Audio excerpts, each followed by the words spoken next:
Welcome back to another exciting episode of Tinkering with J-Rod. Right now I am in the middle of a snowstorm. We've gotten about 8 to 10 inches so far, and we're supposed to be getting snow till 4 a.m. so I assume we're getting at least another foot or at least 6 inches. So I'm trying to get this generator started. It is a 3100 watt inverter generator.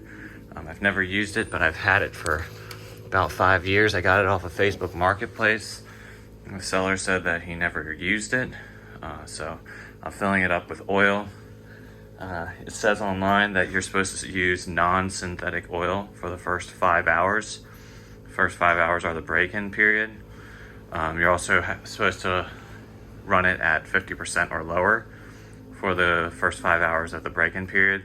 Then you're supposed to drain the oil and then refill it, and at that point you can use synthetic. I'm using 10W40 non-synthetic oil at first, and then I'm going to be using 10W30 synthetic. It calls for 10W30 non-synthetic for break-in, but 10W40 should be acceptable. Not ideal, but it is acceptable. So I put 0.6 quarts in here. I checked the dipstick. You're not supposed to screw the dipstick in when you check it. And now that it has sufficient oil level, I'm going to put a little bit of gas in it and get it started and let it run on low for a little bit just to make sure it works. So if the power does go out, I'm not trying to figure that out once it does. Now, I assume this thing is waterproof, but I'm not trying to test it. And I'm really just trying to make sure that it works. So I am not going to take it outside when I start it up. I'm just going to open up this door and let it run for like 1 minute.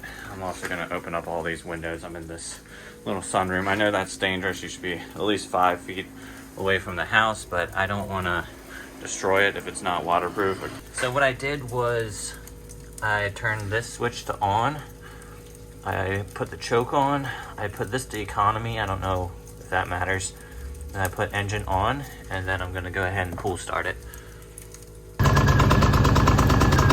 I started it up and I turned the choke off right away, and it conked out. So I'm gonna let it run with the choke on for a little bit, and then I'll go ahead and cut it off. Make sure this exhaust pipe is sitting out, and this is the choke. So